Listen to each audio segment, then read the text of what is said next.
Can you tell us a little bit about the living conditions in Haiti? People live the normal life like everybody else all over the world is living, raising their families, sending their children to school, trying to find a job, trying to survive. So this is pretty much everybody's life in Haiti. Of course, life is a little bit more challenging in Haiti because people, about 70% of the people don't have a job, so they are in survival mode. So I don't know if I answer your question.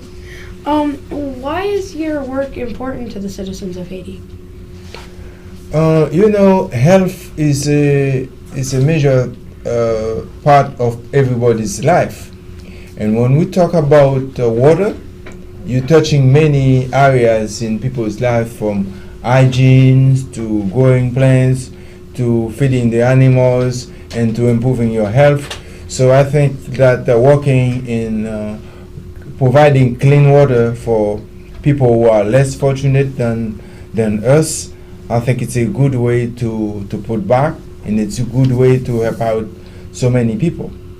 And that's why I'm involved in water. Nice. How many families have you been able to assist with this project? We've been around for over 20 years now, and in the last 20 years, we put about 55,000 units of this water purification system. And now if you look at the size of Haitian population, you're talking about 7 people at least per family. So you multiply 7 by 55,000, so that roughly about 40,000 people get access to clean drinking water. What form of schooling do you have?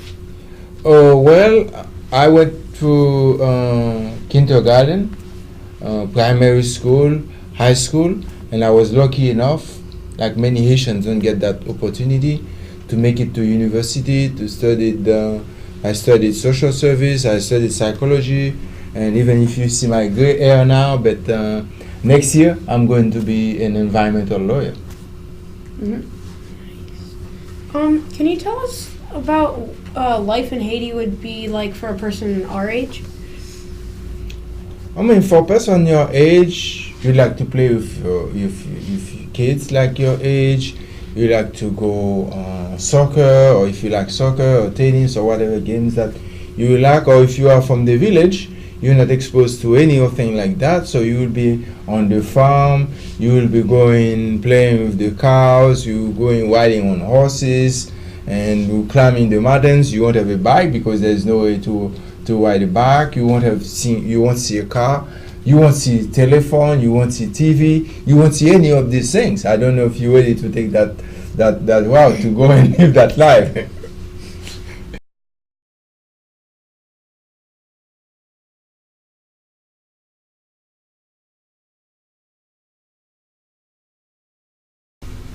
Can you tell us how the people of Haiti get their water? Yeah, most of the people in Haiti live in the rural area, in the countryside. So they will go to the rivers and get water. They will go to the spring, and some of them will carry water a long distance to carry the water over their head. So that's pretty much how they get their water. So how does this water filtration system work? That's a very good question. First, you put the water in the top bucket. So you see it's open for the purpose of the show, but usually the bucket is sealed all over. So what you do, you put 1 chlorine tablet in the top of the bucket. Once you do that, you let it sit. You let it sit for 30 minutes. In 30 minutes, you give enough time to kill all the viruses and all the bacteria that are in the water. But there are certain parasites, there are certain microbes that are chlorine resistant, so chlorine doesn't kill them. So that's why we have this strain filter here. The strain filter here, it's a polypropylene, it's a 1 micron filter. 1 micron filter will be able to catch all the parasites, because the parasites are bigger. Parasites like Giardia, like Cryptosporidium, they are bigger than 1 micron. So they will catch from this, and then they won't be able to go through. So now the water will go through. There's a valve in the bottom bucket that is connected to the top bucket that is connected to the bottom bucket, and the water will go through this filter here, which is an activated charcoal. What the activated charcoal filter does is that it removes the chlorine, because you have a lot of chlorine. You load the top bucket with a lot of chlorine. You remove the chlorine with the activated charcoal, and the water is gravity fed, as you can see, and the water will get to the bottom bucket. Now, when you purify water, you need to make sure that you don't have recontamination, because there is a high risk of recontamination. So in order to prevent the risk of recontamination, you get the tiny bit of chlorine water. This one was 67 milligram, but this one is only 17 milligram. So you put it in the bottom bucket, so that way you prevent recontamination of bacteria again in the second bucket. And then in 45 minutes, you get a water that meets with the US EPA standard, very clean drinking water.